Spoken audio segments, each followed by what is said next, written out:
निरनंत पर्यायै दर्पण तलैव सकला प्रतिफलति पदार्थ मालिका यत्र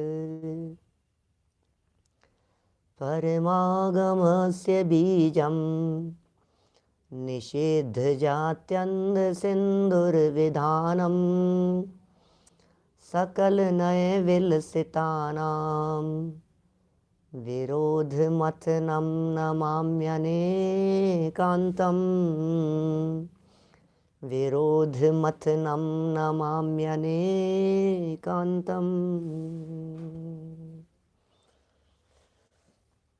पुरुषार्थ सिद्धिउपाय नामक यह ग्रंथ है हेमचंद्राचार्य की रचना और 215 श्लोक की चर्चा में इन्होंने हमें यहाँ बंधन के संदर्भ में बताया। कर्म का आत्मा के साथ में बंधन कैसे होता है, किसके निमित्त से होता है। ये कहा गया कि योग के निमित्त से अलग प्रकार का बंधन है और कषाय के निमित्त से अलग प्रकार का बंधन है। बंधन 4 प्रकार का होता है। उन 4 प्रकार के बंधनों में प्रकृति और प्रदेश बंध योग से, स्थिति और अनुभाग बंध कषाय से होता है। ये 4 प्रकार के बंधन की चर्चा जिनागम में बहुत विस्तार से की गई है। इतनी विस्तार से है कि कल हमने आपको बतलाया था कि ये 4 प्रकार के बंधनों की विस्तृत चर्चा 7 मोटे मोटे भागों में महाधवल षटखंडागम ग्रंथ के 6ठे खंड में की है। आप सोच सकते हैं कितना गंभीर वर्णन वहाँ होगा, कितना विस्तृत वर्णन वहाँ होगा। गोमठ सार आदि ग्रंथों में भी यथासंभव इसका विस्तार मिलता है। न केवल गोमठ सार में, माने उसकी टीकाओं में भी, सम्यक ज्ञान चंद्रिका वगैरह में भी बहुत विस्तार से इन बातों का वर्णन है। 4 प्रकार के बंधन का संक्षिप्त स्वरूप तो बताया ही था और उसके बाद प्रकृति बंध की चर्चा हमने यहाँ प्रारंभ कर दी थी। 4 प्रकार के बंधों में सबसे पहला प्रदेश कह कर के कहा हमने। बोले प्रदेश माने आत्म प्रदेशों के साथ में जुड़ना। समझने समझाने की दृष्टि से ऐसी ही व्याख्या की जाती है। बाकी जहाँ जहाँ जनागम में और चर्चाएं आती है वहाँ कर्म परमाणुओं की संख्या के अर्थ में प्रदेश बंध को बताते हैं। फिर है प्रकृति। प्रकृति माने स्वभाव, कर्मों का अपने अपने स्वभाव में बट जाना। एक है स्थिति माने टाइम पीरियड, एक है अनुभाग माने फल कैसा मिलेगा। तो इस तरह से ये 4 प्रकार के बंध, और इनमें प्रकृति बंध के अंतर्गत कल ज्ञानावरण और दर्शनावरण कर्म की चर्चा आपके बीच में की जा चुकी थी। 259 नंबर पेज है, देखिए आप जरा निकालिए। 259 हिंदी पुस्तकों में, नई वाली पुस्तकों में। ज्ञान और गुजराती वाली पुस्तकों में 182 182 नंबर पेज गुजराती वाली में है। ज्ञान आवरण, दर्शन आवरण, माने ज्ञान पर आवरण आ जाना, दर्शन पर आवरण आ जाना, ये ज्ञानावरण और दर्शनावरण कर्म के काम हैं। ज्ञान और दर्शन ये दोनों इस चैतन्य के मुख्य गुण हैं। इसलिए ज्ञान और दर्शन के ऊपर जो आवरण है ये बहुत मायना रखता है। हमारे स्वभाव हैं ज्ञान और दर्शन, उस स्वभाव को प्रकट न होने देवे ये वो कर्म हैं ज्ञानावरण दर्शनावरण। क्यों बंधते हैं? वीराधना से बंधते हैं। बस ये बात तो आपको लगभग याद ही हो गई होगी। वीराधना से बंधा हुआ कर्म आराधना से कटेगा। क्या जो कर्म वीराधना से बंधा है वो आराधना से कटेगा, सीधी सी बात है। वीराधना किसकी की? ज्ञान की वीराधना की, ज्ञानियों की वीराधना की, और देवशास्त्र गुरु की वीराधना की। जिनवाणी की विराधना की, धर्म और ज्ञान की चर्चाएं करने वालों की विराधना की। अब क्या करें बोलो? अब इन सब की करो भाई साहब आराधना। तो ज्ञानावरणी कर्म ज्ञान नहीं होने देता है। मैं तो इतना विस्तार कर सकता हूँ, माने छोटी छोटी सी चीज़ें आप घर में देखिए। किताब के पैर लग रहे हैं, जिनवाणी जमीन पर पड़ी हुई है, फटी हुई है, पूजन विधान करके उसके बीच में चावल छोड़ दिए गए हैं। ये सब ज्ञानावरणी कर्म के कारण है, समझ लीजिए आप। ज्ञानावरणी कर्म बंध रहा है इससे, इन सब कारणों से। पुस्तकें फेंक दी। आपने बचपन में इस तरह की जो बातें सुनी हैं कि बेटा विद्या है, विद्या सर पे लगाओ, पैर मत लगाओ, झूठे मुंह नहीं। जिनवाणी की चर्चाएं कभी झूठे मुंह नहीं करना। तो ये सब विराधना के कारण है। अब आराधना कैसे होती है? कवर चढ़ाने से भी आराधना होती है, ये फर्स्ट लेवल है। संभाल करके रखने से भी आराधना होती है, ये भी एक प्रकार का प्रारंभिक स्तर है। लेकिन विशेष रूप से आराधना होती है उसे पढ़ने से, उसे पढ़ाने से, उसे समझने से, उसे समझाने से, उन्हें याद करने से, उन विषयों की गहराई में जाने से। ये होती है असली आराधना। आराधना के मार्ग में लगो। जब जब ये कहा जाता है आराधना के मार्ग में लगो, आराधना के मार्ग में लगो, तो वहाँ आराधना का मतलब क्या होता है? आराधना का मतलब होता है स्वाध्याय। आराधना का मतलब है पठन पाठन, जिनवाणी का मनन चिंतन, ये सब आराधना कहलाता है। तो यहाँ ये क्या कहा इन्होंने? 2 उदाहरण दे दिए दोनों कर्मों के बारे में बता करके। एक और बात बीच में जरूर, ज्ञानावरणी कर्म की चर्चा चल रही है, बीच में जरूर कहना चाहूँगा। ज्ञानावरणी कर्म का तीव्र से तीव्र उदय आ जाए, डरने की जरूरत नहीं है। बस ज्ञानावरणी कर्म का तीव्र उदय ये आपको परेशान करने में समर्थ नहीं है, दुखी करने में समर्थ नहीं है। इसलिए ज्ञानावरणी कर्म का तीव्र से तीव्र उदय आ गया, याददाश्त चले गई, ये चले गया, वो, कोई बात नहीं, चिंता करने की जरूरत नहीं है, क्योंकि मुझे ज्ञान का विकास नहीं चाहिए है। मुझे तो ज्ञान की आराधना करनी है। मुझे तो ज्ञान के माध्यम से गायक को देखना है।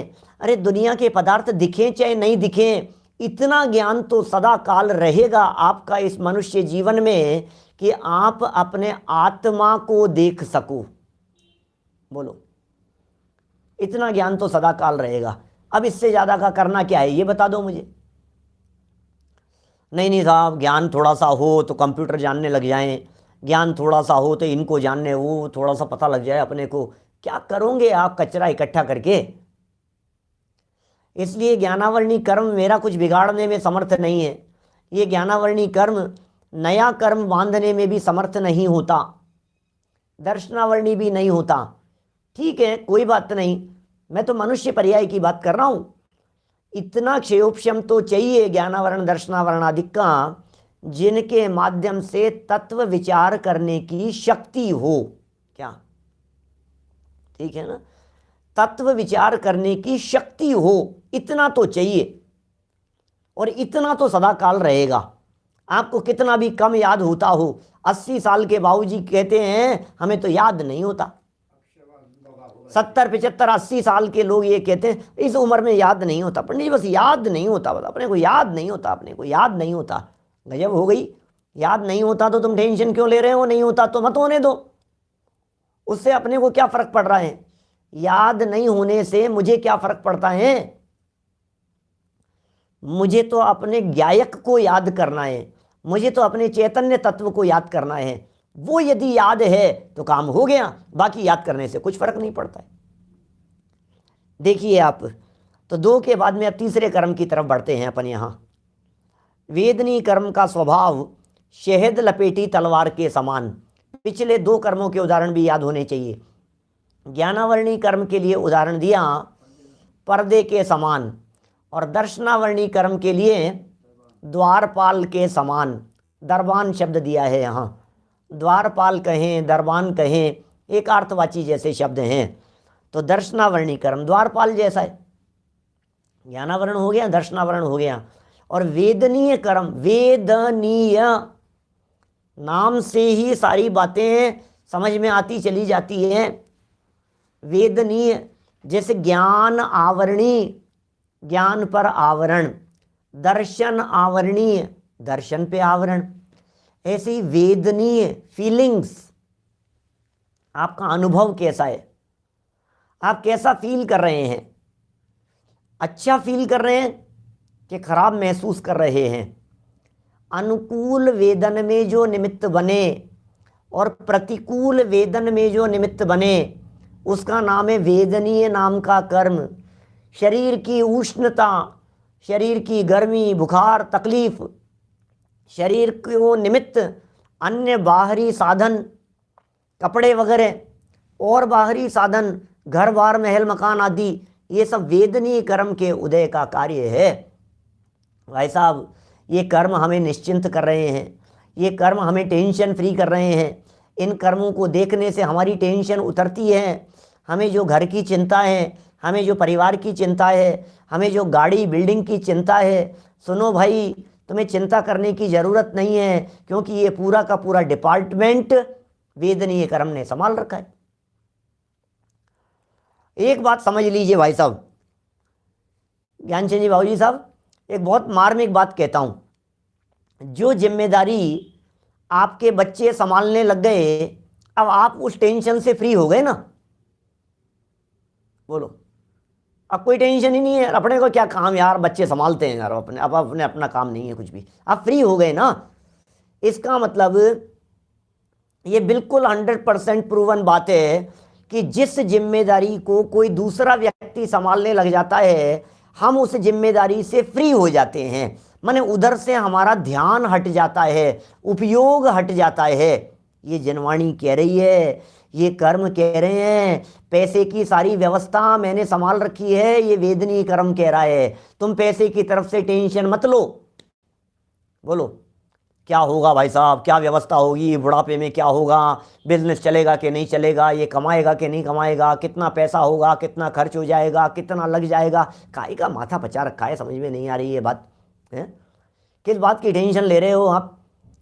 जो व्यवस्था वेदनीय ने संभाल रखी है उसकी टेंशन तुम क्यों ले रहे हो? अपन क्यों ले रहे हैं उसकी टेंशन? सारी टेंशन से फ्री हो जाओ, सारे विकल्पों से मुक्त हो जाओ। बिल्कुल विकल्प करने की जरूरत नहीं है, बिल्कुल माथे पर टेंशन लेने की जरूरत नहीं है हमारे को।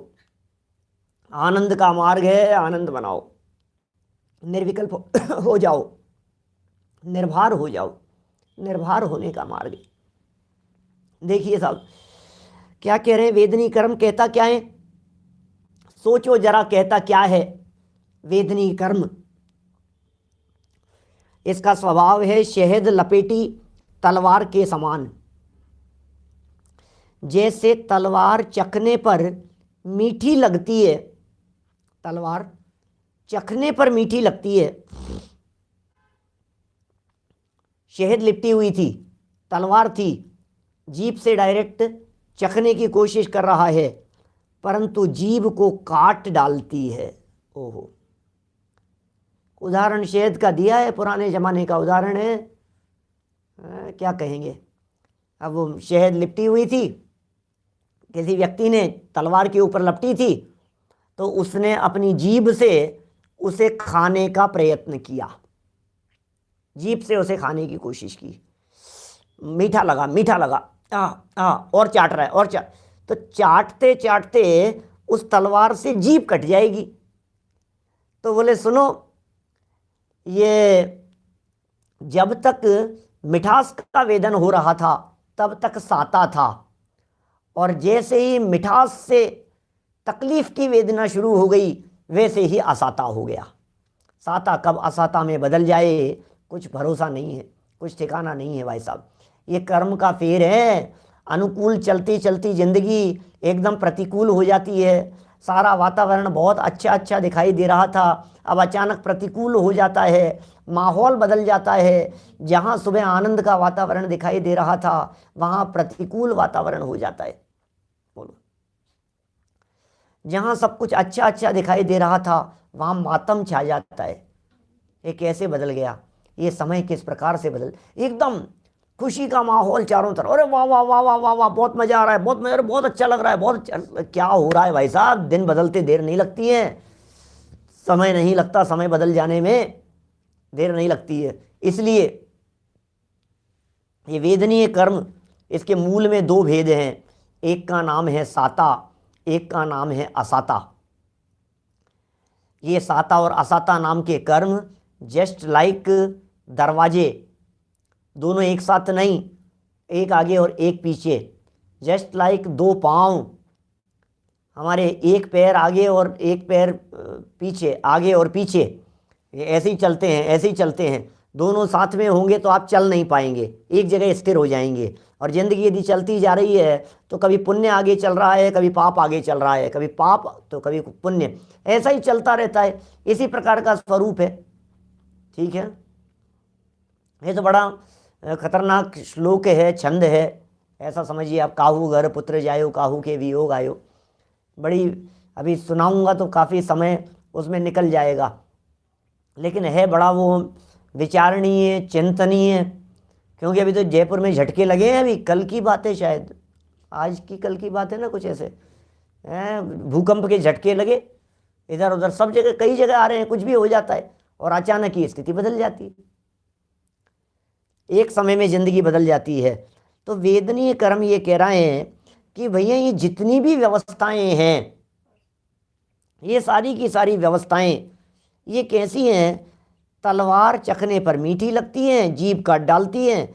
वैसे ही वेदनीय कर्म भी पहले थोड़े समय सुखरूप लगता है, पश्चात दुखदायक बन जाता है। ये बिल्कुल हकीकत है। ये आप दुनिया के किसी भी विषय भोग को भोग करके देखिए, दुनिया के किसी भी विषय भोग को भोगते समय आपको मजा आएगा, अच्छा लग रहा है, अच्छा लग रहा है। फिर वो जो अच्छा है वो अच्छा बुरे में बदल जाता है, फिर जो मजा होता है वो कजा में बदल जाता है। जो मजा आ रहा था वो पूरा का पूरा मजा तकलीफ में बदल गया। अरे यार ये क्या हुआ, ये तकलीफ में कैसे बदल गया, ये परिस्थिति इतनी प्रतिकूल क्यों हो गई? क्योंकि समय बदल गया भाई साहब, उदय बदल गया। अरे ऐसी ऐसी चर्चाएं की इस वेदनीय कर्म के संदर्भ में, परिस्थितियां बदल जावे तब तो बात बदल ही जाएगी, और परिस्थिति नहीं भी बदलती तो सुनो सुनो बात क्या कह रहा हूं, बहुत मार्मिक बात कह रहा हूं, ध्यान दीजिएगा। परिस्थिति नहीं बदली लेकिन सिर्फ उदय बदल गया, तो उसी परिस्थिति में प्रतिकूलता भासित होने लग गई। क्या क्या साहब? परिस्थिति वही, वही बच्चा, वही पत्नी, वही बिस्तर, वही गद्दे, वही सोफा सेट, वही सब चीज, कुछ नहीं, एज इट इज है सब कुछ। उदय बदल गया, जो अच्छा लग रहा था वो बुरा लगने लग गया, जो बुरा लग रहा था वो अच्छा लगने लग गया। ये क्या हो गया? मित्र अरी हो जाए जगत में अशुभ उदय के आने से। जब पाप कर्म का उदय आता है तो मित्र भी शत्रु हो जाते हैं, शत्रु भी मित्र हो जाते हैं, ऐसे बदल जाती है परिस्थितियां। क्या करोगे आप? दोष किसका है? उदय का दोष है भाई साहब। अब उदय का भी दोष कहो कि नहीं कहो, जो जैसा होना था वैसा हुआ गया, कौन उसमें क्या कर सकता है? चलती नहीं है हमारी इसमें, उदय के आगे किसी की रंच मात्र नहीं चलती है। संयोग उदयाधीन है, संयोग उदय के अधीन है, इसलिए संयोगों को मत देखो। तो क्या करें? संयोग तो उदयाधीन है और सुख दुख परिणामों के अधीन है। कार्य योग्यतानुसार होता है, संयोग उदयानुसार मिलते हैं और सुख दुख परिणामानुसार होते हैं, सुख दुख उदय के अनुसार नहीं होते। ये साता और असाता वेदनीय कर्म का उदय आने से सुख दुख का संबंध नहीं है। परिस्थिति वैसी क्रिएट हो जाएगी, वैसा लगेगा आपको, उसके साथ में जुड़ान करे तो दुखी।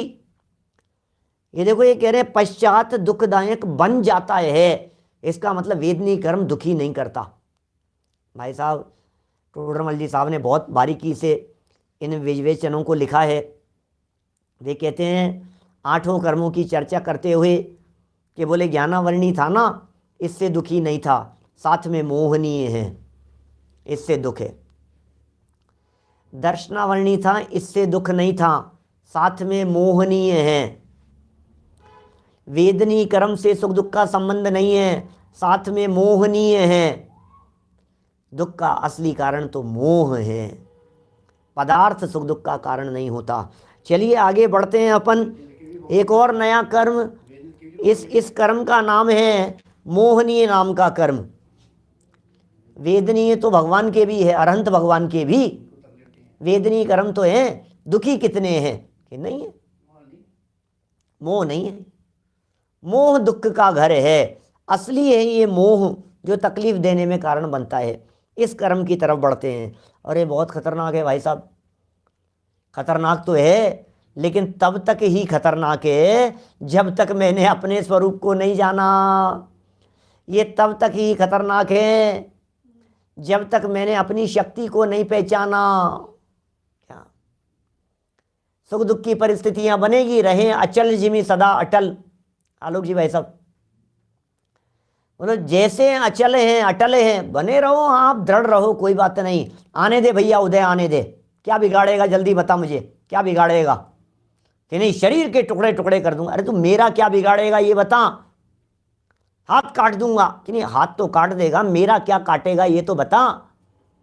दांत तोड़ दूंगा, अरे तो दांत तो तोड़ देगा, वो तो शरीर के हैं, मेरा क्या बिगाड़ेगा ये बता। जानता ही नहीं है कर्म का उदय मेरा क्या बिगाड़ने वाला है। ये कर्म का उदय मेरा कुछ बिगाड़ सकता नहीं है। ऐसे पावरफुल होते हैं ज्ञानी अंदर से, अंदर में उनके चिंतन का पावर कुछ अपूर्व हुआ करता है। ये ज्ञानियों की दृष्टि कुछ अलग होती है, चिंतन अलग होता है, सोच अलग होती है, विचार अलग होते हैं, चिंतन मंथन अलग प्रकार का चलता है ज्ञानियों का, दृष्टिकोण ही कुछ अलग प्रकार का। बिगाड़ बिगाड़ मेरा कुछ बिगाड़, नहीं कोई बात नहीं। देखो पहले तो करने लगा संयोगों में, फिर आ गया शरीर पर, फिर कहता है जान से मार दूंगा। जानता है मेरी जान कहाँ है? मेरी जो जान है वो मैं जीवत्व शक्ति से जीता हूं, मैं इससे नहीं जीता हूं। अरे नहीं कोई बात नहीं, तुम क्या समझते हो, तुम जीवत्व ज्ञान वाले हो, तुम ज्ञान दर्शन वाले हो, हम ज्ञान दर्शन को मंद कर देंगे। ज्ञान ये कर्म कह रहा है मुझे, मैं तुम्हारा ज्ञान दर्शन मंद कर दूंगा। कर दे भैया कर दे, ज्ञान दर्शन को बंद कर दे, डाउन कर दे ज्ञान दर्शन को। तो मंद ही क्यों कर रहा है, खत्म क्यों नहीं कर देता मेरे ज्ञान? वो तो नहीं कर सकता। क्यों नहीं कर सकता? सुनो, ज्ञानावरण दर्शनावरण आदि कर्मों ने तो मेरे स्वभाव का घात करने की कोई कसर बाकी नहीं छोड़ी, लेकिन क्या कोई कसर बाकी नहीं छोड़ी, लेकिन जो मेरी ज्ञान की कणिका, मेरी जो ज्ञान की जागृति, मेरे जो ज्ञान स्वभाव की सत्ता मौजूद थी, वो सत्ता यदि थोड़े से अपने स्वरूप की तरफ झुकाव होवे तो ऐसा पलटी मारे कि सारे के सारे कर्म को ढूंढते रह जाओ, आप सारे कर्म खत्म हो जावे। ऐसा है, स्वयं में होता है इस तरह का, धज्जियां उड़ जाती है सब कर्मों की, थर थर कांपते हैं कर्म, स्वरूप की एकाग्रता लख छोड़ खुद ही भागते हैं। बोलो, कर्म थर थर कांपते हैं, घबराते हैं, ये सारे के सारे कर्म।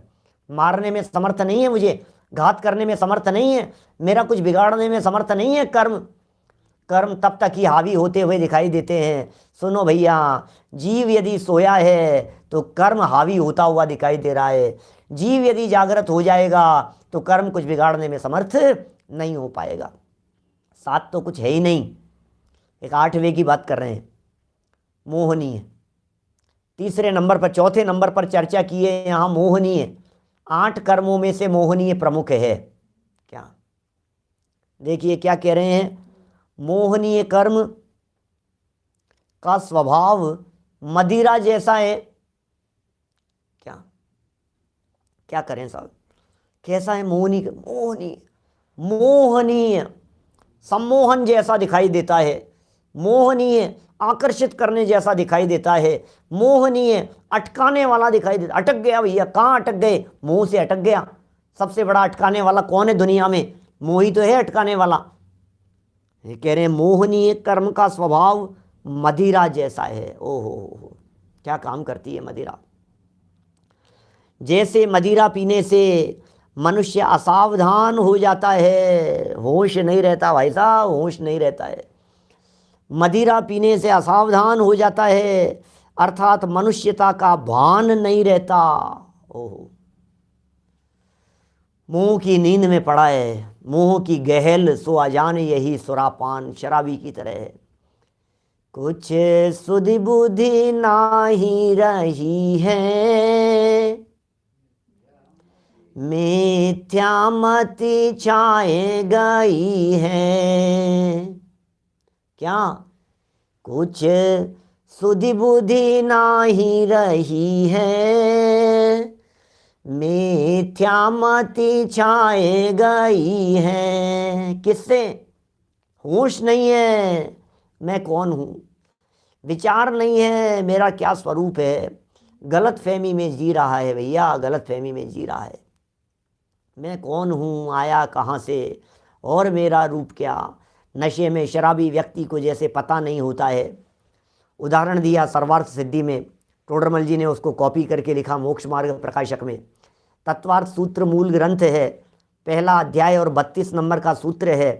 सद सतोर विशेषाद्य दृष्टोपलब्धे उन्मत्तवत, ये सूत्र है। इसकी टीका में पूज्यपाद स्वामी लिखते हैं, अरे जैसे कोई मतवाला माता को माता कहे, जैसे कोई मतवाला माता को माता कहे और माता को पत्नी भी कह दे, और कभी पत्नी को पत्नी और पत्नी को माँ भी कह दे, अरे भाई तो उसे सयाना नहीं कहते। शराब के नशे में यदि वो सही भी बोल रहा है तो वो सही नहीं बोल रहा है, क्योंकि उसे होश नहीं है। मैं कहता हूँ ऐसा, आप सड़क पर जा रहे थे, हाईवे पर जा रहे थे, अचानक कोई मोड़ आया और आपको लगा कि इधर जाएं कि इधर जाएं। सुनसान सड़क है, रास्ता दिखाई नहीं दे रहा है, गूगल काम कर नहीं रहा है, रोड पर किसी तरह का कोई साइन लगा हुआ नहीं है। क्या करें? एक तरफ घुमा लिया, आगे कहीं रिवर्स आने का कुछ चांस नहीं दिख रहा है। उस मोड़ पर 10 मिनट इंतजार करने पर भी कोई आता जाता दिखाई नहीं दिया। आपने एक तरफ गाड़ी को मोड़ लिया, क्या करें? क्या करोगे बोलो? अब कहीं तो चलोगे, कब तक खड़े रहेंगे? क्या करें, थोड़ा चल के देखते हैं, कहीं कोई मिल जाएगा। और इतने में आपको कोई आगे कोई एक आदमी चलता हुआ सा दिखाई दिया, आपके चेहरे पर प्रसन्नता, और कोई दिख गया, कोई रास्ता बता देगा। लेकिन जैसे जैसे आपकी गाड़ी, व्यक्ति यहाँ है, आपकी गाड़ी दूर से आती जा रही है, जैसे जैसे नज़दीक आती जा रही थी गाड़ी, आपको दिखाई दिया कि ये जो व्यक्ति चल रहा है इसके पैर लड़खड़ा रहे हैं। अरे ऐसे कैसे चल रहा है? और इतना ही नहीं, थोड़ा सा नज़दीक जाकर के देखा तो उसके हाथ में एक कांच की बोतल भी है। क्या करें बोलो? हाथ में एक कांच की बोतल है और पैर लड़खड़ा रहे हैं, बोलो क्या स्थिति है? आप उससे रास्ता पूछेंगे कि नहीं पूछेंगे? क्या करें? आप उसकी बात को मानेंगे कि नहीं मानेंगे? अरे मान ही नहीं सकते, क्या बात कर रहे हो, उसको खुद को ही होश नहीं है, उसको अपना नाम गांव पता ही नहीं है, उसको खुद को होश नहीं है, वो क्या बताएगा? भाई साहब यही कह रहे हैं, ये जो मोहनीय नाम का कर्म है, ये मोहनीय कर्म ऐसा है, शराबी व्यक्ति के समान है, से कुछ होश नहीं है। शराब के नशे में कभी कहता है मैं हूँ, कभी कहता है मेरे हैं। एक वाक्य लिखा पंडित जी साहब ने, पागल की भांति बावले की भांति बातें बनाता है। कभी कहता है मेरी पत्नी, मेरा पुत्र, मेरा बच्चा, मेरा परिवार, मेरा शरीर। कभी कहता है नहीं नहीं ये रहेंगे तो मैं रहूँगा। कभी कहता है नहीं नहीं नहीं ये नहीं, ये तो ये मैं हूँ, ये मेरे हैं। कि मैं हूँ कि मेरे हैं, तुझे खुद ही पता नहीं है क्या कह रहे हैं। कभी एकत्व बुद्धि की बात करता है, कभी उनमें ममत्व की बात करता है, कभी उनका कर्ता भोक्ता हो जाता है। क्या करें? ये सब मोहनी का काम है। नशे की वजह से पर में सुख बुद्धि दिखाई देती है, इस मोह के नशे की वजह से पर में आसक्ति दिखाई देती है। ये मोह का नशा है भाई साहब। सच में इस मोह के नशे की वजह से गलत फहमी में जी रहे हैं, मुझसे मेरा क्या रिश्ता है पता ही नहीं है मुझे। मोह मोह मोह हावी हो रहा है। चलिए देखिए आगे बढ़ते हैं, कुछ विषय और नए पढ़ेंगे अपन, आगे बढ़ते चले जाएं। बातें सबकी जानी देखी परिचित है, इसलिए अधिक रुकना उचित नहीं लगता। जैसे मदिरा पीने से मनुष्य असावधान हो जाता है, अर्थात मनुष्यता का भान नहीं रहता। अरे गड्ढे में गिर जाता है, उसे कुछ होश नहीं है, नाली में गिर जाए, सड़क पर पड़ा रहे, कुत्ते उसके ऊपर सुसु करते रहे, उसको कुछ होश ही नहीं है। राजा है ये मोह, ये राजा तब तक बना हुआ है जब तक मुझे अपने साम्राज्य की खबर नहीं है, और मुझे अपने साम्राज्य की खबर हो गई तो ये मोह राजा, जैसे राजा हमने बना रखा था, ये छोड़ करके भाग जाता है। क्या करें भैया, कर्मों का कोई दोष नहीं है, कर्मों का कोई दोष नहीं है जब चेतन को होश नहीं है। क्या कहें, समझ में आई बात? क्या कह दिया? कर्मों का कोई दोष नहीं है जब चेतन को होश नहीं है। ऐसा एक वाक्य पहले पढ़ा था, वो हमारे मिलाप चंद जी पहाड़िया साहब सुनाते थे। बोले मालिक का, नौकर का कोई दोष नहीं जब मालिक को होश नहीं, चोरों का कोई दोष नहीं जब मालिक को होश नहीं। कर्मों का क्या दोष, कर्म को क्या दोष देता है? तुझे ही होश नहीं है। अपनी प्रभुता को संभाल, अपनी चैतन्य निधि को देख और फिर बताना इन कर्मों का क्या कसूर है। एक बार की बात है, बहुत पुराने समय की बात है, एक बहुत बड़ी हवेली थी और कोई एक सेठ वहाँ रहता था। हवेली का सेठ था, मालिक था, बहुत लंबी चौड़ी हवेली थी। इतनी बड़ी हवेली पूरे नगर में कहीं नहीं थी, पूरे गांव में, आसपास के एरिया में इतनी संपन्न दूसरी कोई बिल्डिंग नहीं दिखाई देती थी। तो साहब अकेला था वो भी, उसके कोई बच्चे नहीं, पोते नहीं, परिवार वाले नहीं, रिश्तेदार नहीं, कोई नहीं, और घर में नौकर चाकर नौकर चाकर। क्या फिर क्या हुआ, अचानक एक दिन वो जो मालिक था उस बिल्डिंग का मालिक, उस हवेली का मालिक, वो कहीं यात्रा पर चला गया। और ऐसी यात्रा पर गया तो 3 दिन के लिए था, लेकिन 3 से 13 दिन हो गए, 13 दिन 30 दिन में निकल गए, और 30 दिन 13 महीने में निकल गए। अब पीछे से क्या होना था उस हवेली का?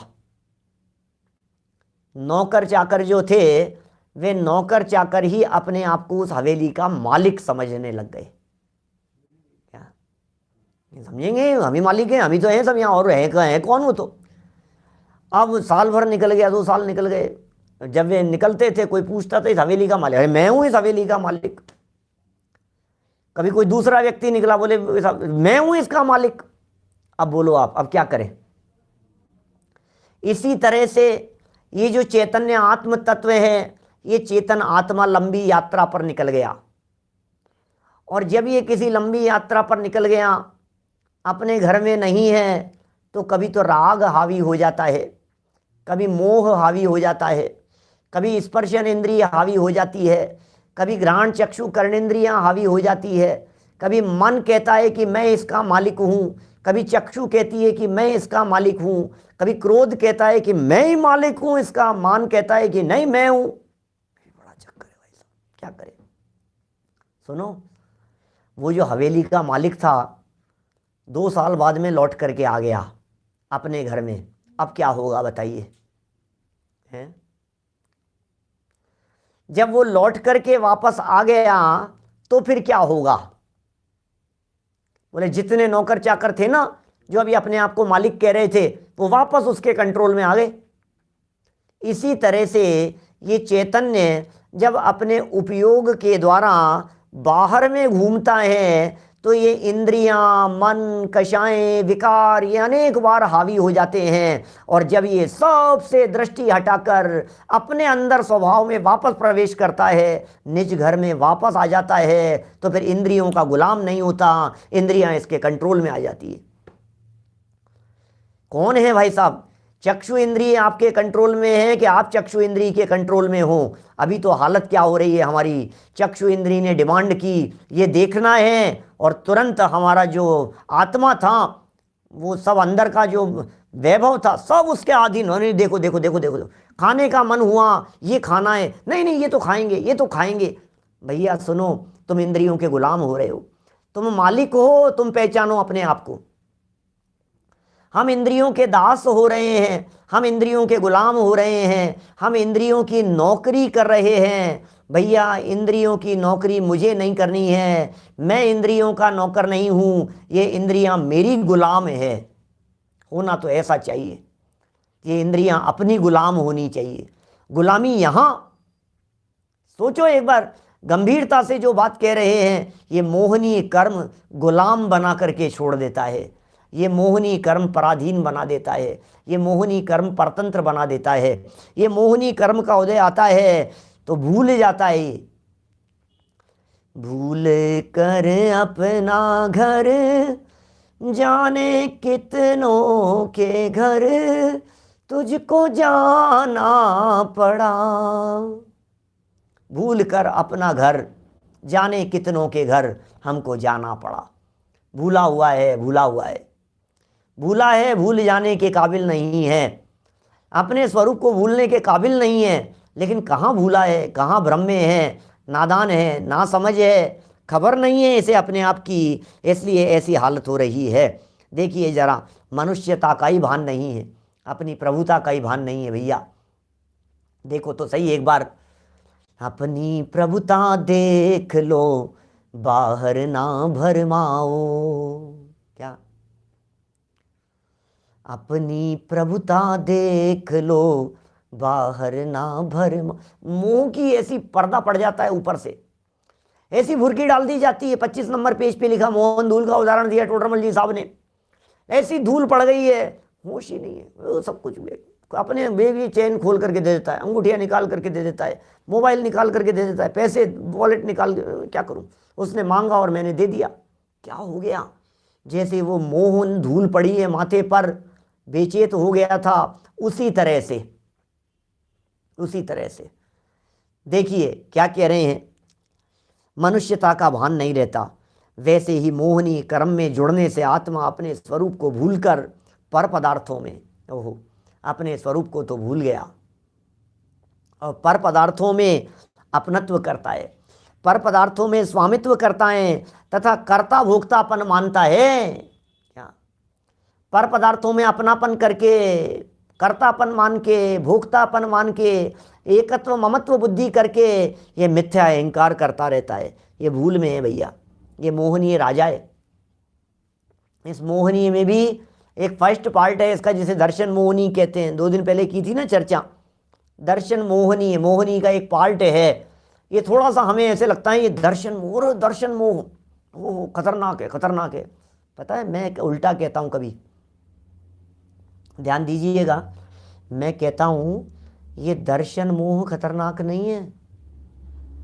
असली बात यह है कि ये दर्शन मोह सबसे ज़्यादा कायर है, ये दर्शन मोह सबसे ज़्यादा कमज़ोर है। ये दर्शन मोहनीय कर्म मोह की सेना के सबसे बुजुर्ग सदस्य हैं, कर्म की सेना का सबसे वीक, कमज़ोर पार्ट ये प्लेयर है, जीरो पे आउट होने वाला है, सबसे पहले मैदान छोड़ के भागने वाला है। मैंने अपने स्वभाव की दृष्टि की तो बतलाइए, इन 8 कर्मों में से सबसे पहले मैदान छोड़ के कौन भागेगा? बोलो, सबसे पहले कौन छोड़ के भागेगा? मोह नहीं जाता है सबसे पहले। मोह क्षयात ज्ञान दर्शना वर्णांतराय क्षयाच केवलम। मोहनी कर्म का अभाव होने पर फिर ज्ञानावरण दर्शनावरण अंतराय कर्म का अभाव और फिर आघातीय कर्म, ये क्रम है। मोहनीय सबसे पहले जाता है। हम कह रहे और वैसा मोह बहुत खतरनाक है। अरे भैया तुम्हें पता नहीं है मोह की ताकत, तुम्हें पता नहीं है मोह की हिम्मत, तुम्हें पता नहीं है मोह कितना पावरफुल है। अरे कहाँ पावरफुल देख रहे हो तुम? उस मोह को पावरफुल देख रहे हो? मोह नहीं है पावरफुल, पावरफुल तुम्हारा चैतन्य है। मोह नहीं है पावरफुल, पावरफुल तुम्हारा आत्मा है। मोह नहीं है पावरफुल, उसे पावरफुल किसने बनाया? मेरी बेचैत अवस्था ने।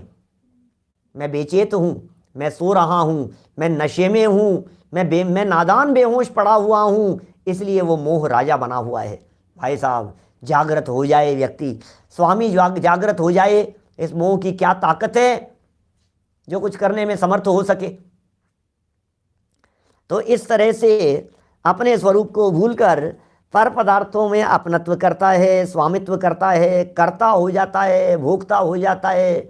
मैंने कमाया, मैंने गमाया, मैं करता हूँ, मैं करता हूँ, इस तरह की मूर्खों जैसी बातें करता है, कर्ता भोक्तापना मानता है।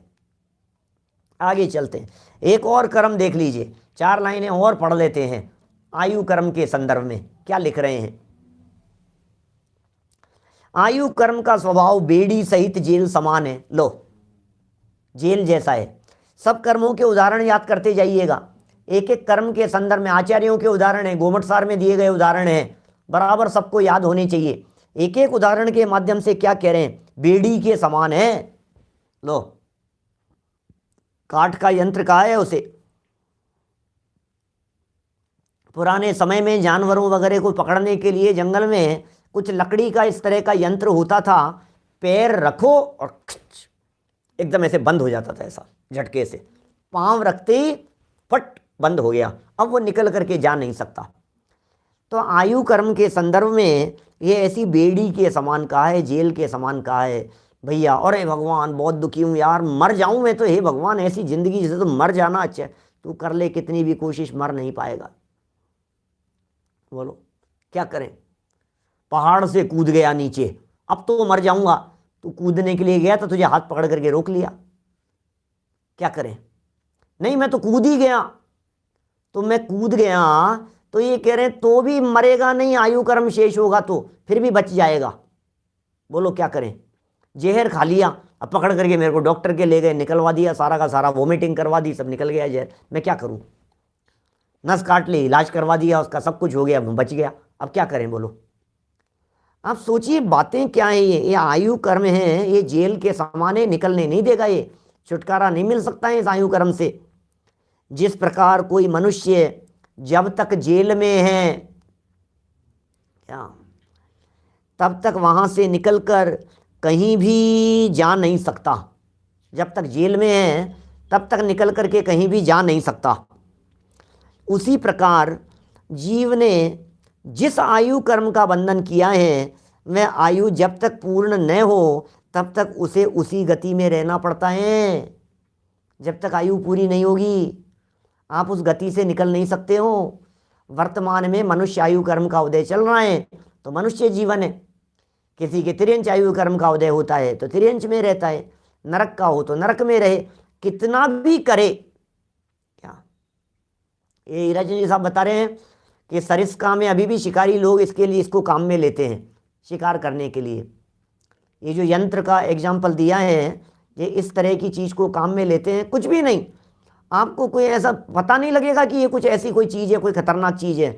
दौड़ते दौड़ते गए और पाँव उसके ऊपर रख दिया गया और बस जकड़ लिया। मतलब वो ऐसा सिस्टम, स्प्रिंग और इस तरह के कुछ लगे हुए होते हैं, समझ लीजिए आप, कि वो पैर रखते ही झटके से बंद हो जाता है वो। तो चारों तरफ से उसे जकड़ लिया, अब निकाल नहीं सकता उससे, ऐसी स्थिति है। तो प्रयोग में लेते थे पुराने ज़माने में, इस तरह का चलता था सब, अभी भी चलता होगा कहीं इस तरह का, जानवरों को पकड़ने के लिए शिकारी लोग करते हैं इस तरह का। तो ये कह रहे हैं जब तक वहाँ से निकला नहीं सकता है, उसी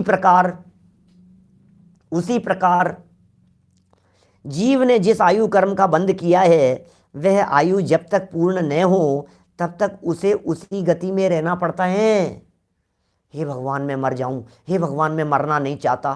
तू मरना नहीं चाहता, आयु पूरी होते ही मर जाएगा। मैं मरना चाहता हूं, आयु बची हुई है, मर नहीं पाएगा। अरे तो हमारे सोचने से होता क्या है। इसलिए एक बात का विचार कीजिए, जीने की हो न इच्छा, मरने की हो न वांछा। ये याद कीजिए आप। तो जीने की इच्छा नहीं हो, मरने की वांछा नहीं हो, ये मूल बात है, ये प्रयोजनभूत बात है। काहे की इच्छा करूं मैं, काहे मरने की इच्छा करूं। इतने न मरने की इच्छा से मरता है, न जीने की इच्छा से जिंदा रहता है, तो हमारी ये इच्छा तो बेकार हो गई ना। मैंने जिंदा रहने की इच्छा की, नहीं साहब जिंदा रहना चाहता हूं, जिंदा रहना चाहता हूं, जबरदस्ती जिंदा रहना चाहता है तो कितने भी जिंदा रहने का प्रयत्न कर तो जिंदा रह नहीं पाएगा। तो कितने भी मरने के प्रयत्न कर, तू मर नहीं पाएगा। जो बात अपने आप के ऊपर लागू होती है वही बात दुनिया के सर्व जीवों के ऊपर लागू होती है। इसका मतलब किसी को मारने के विकल्प से मार नहीं पाएगा, किसी को बचाने के विकल्पों से बचा नहीं पाएगा।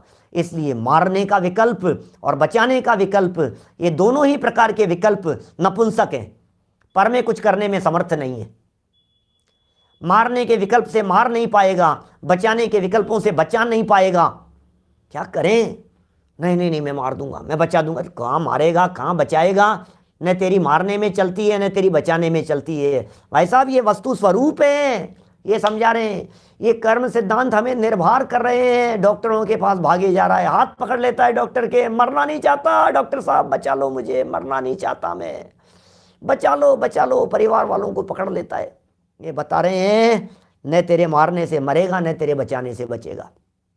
चिंता मत कर, टेंशन लेने की जरूरत नहीं है। सारे विकल्पों को तोड़ दे।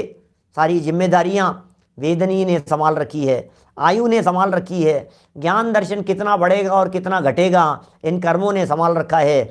आगे भी और 3 कर्म हैं जिन कर्मों ने इन व्यवस्थाओं को संभाल रखा है, जिनमें एक है नाम कर्म, एक है गोत्र कर्म और एक है अंतराय कर्म। इन्होंने किस प्रकार की व्यवस्थाएं संभाली हुई है, कल इस चर्चा को आगे बढ़ाते हुए हम बढ़ेंगे आपके बीच में। प्रदेश बंध, स्थिति बंध, जघन्य स्थिति, उत्कृष्ट स्थिति, अनुभाग बंध, जितना जो कुछ चल सकेगा उतना चलाएंगे। धीरे धीरे पढ़ते रहते हैं अपन तो, है ना। तो कल इस चर्चा को आगे बढ़ाएंगे। अभी की बात को हम यहीं विराम देते हैं।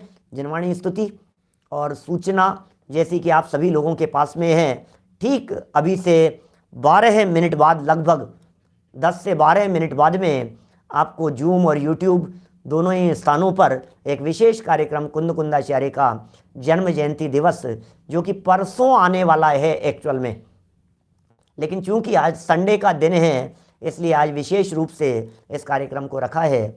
युवाओं के लिए विशेष कार्यक्रम है, परिचयात्मक कार्यक्रम है, कुंद कुंदाचार्य का जीवन दर्शन, इसके बारे में आप अवश्य पुनः जुड़ें, अपने लोगों को जोड़ें, जो लिंक आपके पास में प्राप्त हो उसे औरों तक पहुंचाएं। इसी मंगल भावना से अभी मैं जिनवाणी स्तुति करते हुए अभी की बात को विराम देता हूँ। निज निधि निज में बताई, यह अनंत उपकार है, उसके लिए जिनवाणी माँ को वंदना शत बार है, वंदना शत बार है। नौ बार मुख।